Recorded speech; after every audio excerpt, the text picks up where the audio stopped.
Don't watch that. Watch this. Well, what do you mean by this? Oh, well, this is my channel. Welcome to it. And if you guys do really enjoy it, you can go in, you can click the share button. That really, really helps the algorithm. Go to Twitter, Facebook, Blogger. I don't even know what the crap that is. Reddit, all the stuff. So if you do love that, we also have a join button. You go in, you click the little join button. $4.99 a month. You get all the cool, awesome emojis. Now, enjoy the video. Oh, you want us to not be jerks about the rise of Skywalker.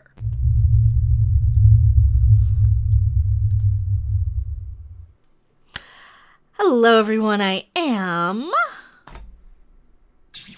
Mecha Random 42, the one, the only, the original, your favorite YouTube harpy, and this little author over at CNET wants us to not be jerks about the rise of Skywalker. Well, I have been talking about The Last Jedi and Rise of Skywalker and Star Trek Discovery, and you know what? You don't get to tell me anything, Miss Erin Carson.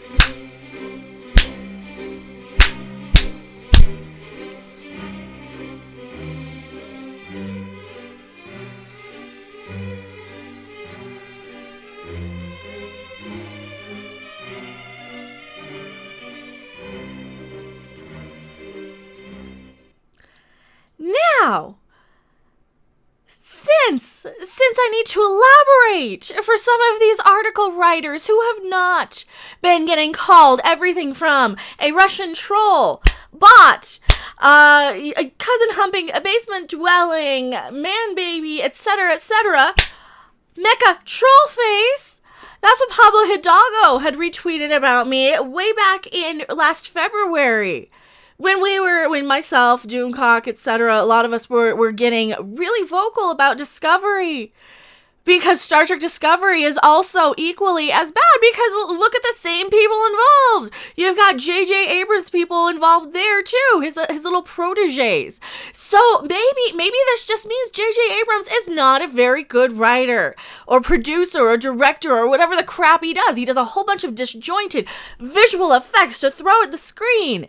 So much so that they are seizure-inducing. If you have epilepsy, do not watch Rise of Skywalker. You will not have a good time. And Disney has issued a seizure warning on that one. But no, according to Miss Erin Carson, let me pull her picture up here, a little boom. I am not allowed to be a jerk about my opinion over this movie. No, if this movie is bad, I'm going to say it's bad. You do not get to tell me what to do. Do you understand me? I do not need a 40-year-old white dude to tell me what didn't work for him about A Wrinkle in Time. It wasn't made for him. Shut up, Bree. Nobody asked you. This is the same thing. You know, they get on their little high horse about who can say and who can't. Do you understand that maybe after the last couple of years of this crap, after The Last Jedi destroyed this, every review I'm hearing before I even see this movie is that this, because of The Last Jedi, because of having everything destroyed in The Last Jedi, get her off my screen, we are left with this disjointed mess of what? Of a movie. Oh, we don't need a repeat. Well, yeah, you know what? Maybe we don't need a repeat of these studios going around saying that all the fans are toxic. Maybe we're tired of that. Maybe that's why I'm yelling now, because it's been 2 years of this garbage, and I'm tired of these skinny little white girls telling me that I'm not allowed to dislike something and say it, that I am nothing but a Russian bot, or I'm a man baby, or I'm an incel. I am sick of this crap, and you know what? You don't even have a leg to stand on there, Missy. Here's some of the reviews. They're not good. It's a sour end to a grand saga. Who's this one from? AP. Was this the Associated Press? Not much has caused a disturbance in the Star Wars galaxy, quite like Rian Johnson's The Last Jedi. See, they're even blaming The Last Jedi on this. This is what I keep hearing. I'm just listening to Andre's stream over on Midnight's Edge, and they are just confirming that Last Jedi gave them nothing to work with. You had a decent enough mediocre movie that was a launch pad. It did everything it needed to do with The Force Awakens. Last Jedi came along and just chucked it all out the window, did nothing for the franchise at all, and they decided that we were the problem, that no, it's us. It's us. We're the problem.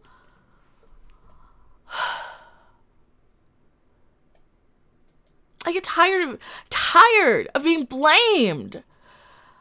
I get so tired of being blamed for this crap. I get tired of, it's my fault because you made a bad thing that I didn't want. When I expected Star Wars, I got some weird troll job wacko coming in and giving me, well, you gave me porgs at least, and I do like the porgs because they're at least kind of Star Wars. At least it made me excited. At least it's like, oh, this is something I want to rush out and buy.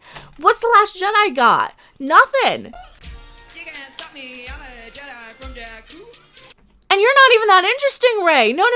And everything I'm hearing about this movie, mild spoilers, is that everything is for naught from the original trilogy and the prequels, just to make this little Mary Ray Sue come along and be the chosen one, be the reason for everything, be the be-all, end-all. An erratic but electric movie, regardless of how you felt about it, was something worth arguing about. The same can't be said for J.J. Abrams' Rise of Skywalker, a scattershot, impatiently paced, fan-servicey finale that repurposes so much of what came before. It feels as though someone searching for the hyperspace button accidentally pressed the spin cycle instead. And then, of course, you got Scott Mendelson's article coming in, and he's tweeted out that the movie was just bad. I already made a video on his tweets. Here's his article. Rise of Skywalker is a fatally flawed finale to the Star Wars saga. You can't make this up. You can't just keep blaming us for saying The Last Jedi was bad. We tried to warn you. We tried to tell you. We tried to say, no, you cannot. You can't let this little, and by the time the movie dropped, it was too late. But no, they've spent the last year and a half between this one and Solo and every movie telling us that we were the problem because we didn't like it. We don't have to like everything. Movies are not mandatory. Taste is subjective. If you tell us we're getting Star Wars and you give us some art house troll job of a little round-headed man just saying, oh, well, wouldn't it be funny if I just killed off Luke Skywalker? Wouldn't it be funny if I just subverted your expectations just for the crap of it? Without any forward thought, without any thinking, well, yeah, but what's this going to do? We still have one more movie here. You're going to have to make a movie based on this. Are you thinking? Did anybody think? Did anybody let any of this past the ground? Like, how did they let this past the development? Oh yeah, because they went with the first script, because they have the release dates before they have the movie finished, because that's what we're doing now. We have this McDonaldization of films where they're all made by boardroom and committee, and you hire a director not because he's the right person for the job, but because he's trendy and he can get the movie done on time, on budget, and that's who they're going for now. And that's why Solo wasn't very good, because they hired the most competent director who was going to go on time, under budget, to basically refilm the whole thing in a month. And it wasn't very, they didn't have anything to work with there. It wasn't Ron Howard's fault. We didn't boycott it or anything. It just didn't look that interesting. And I didn't go see that one in the theater because I didn't have to do this on YouTube yet. I had just switched over my content about a month before. I was still covering Discovery quite a bit when Solo came out. And this is just, we've been telling them. They had time to fix that. They had time to go in and see what people actually wanted. But no, they spent the whole last year since The Last Jedi came out and Solo and everything, just trying to destroy the fan base, driving a wedge further and further between the Last Jedi defenders and the Last Jedi dislikers. Not only that, the defenders have been jumping on this narrative that anybody who dislikes The Last Jedi was a toxic basement-dwelling cousin-humping man-baby, and that is not the case. That's not the case. We're just vocal, angry fans that feel like we've been taken advantage of. We feel like we've been ripped off. We feel like we have been scammed by these grifting companies who decide that just because they make a movie and they work hard on it, they're immune from criticism. From their $1 million freaking mansions in Beverly fucking Hills. Are you kidding me? Are you kidding me? These people think that we're the problem. These people think that us, your average movie-going attendee, somebody who wants to escape working their 2 and 3 sometimes jobs, their crappy jobs, their retail jobs, fast food, their jobs at Walmart, their jobs at Kmart if they're still in existence, their jobs dealing with the public at call centers, and we're the problem.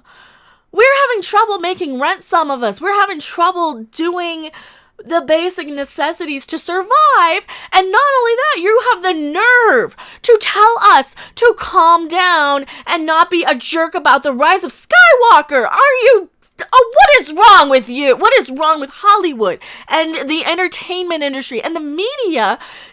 Why do they not want money? They just don't want money. They couldn't do more to hurt these franchises if they had just said, don't go and see these. You know what? People probably would have gone out of rebellion. Oh, you told me not to see it. You told me not to see it, so maybe I'll go check it out because I'm rebellious like that. They couldn't be doing more to hurt these films. And they're not getting good reviews, and I'm dreading watching this. Tell me what you guys think in the comment section below. I am Mecha Random 42, and I don't want to watch this movie, but I have to so you guys can know how bad it is. And see you guys later. Thanks for watching. If you liked it, make sure to hit that like button, and if you want to see more, don't forget to subscribe. See you in the next video. Bye. After 40 years, this is it. What do you think?